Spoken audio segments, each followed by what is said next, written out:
Apart from the psychic damage from having her dogs out in the artwork,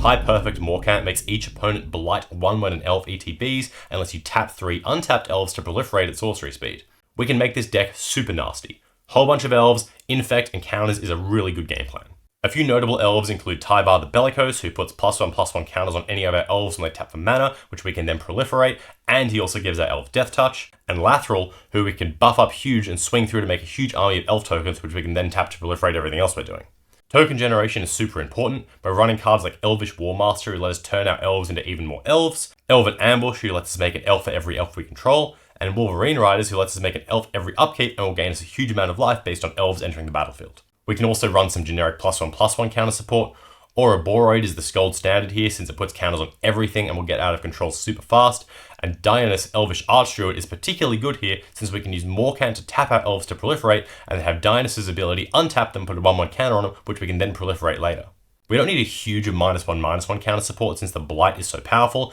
and since we're going to be making so many elves, but there's some good other support from older sets.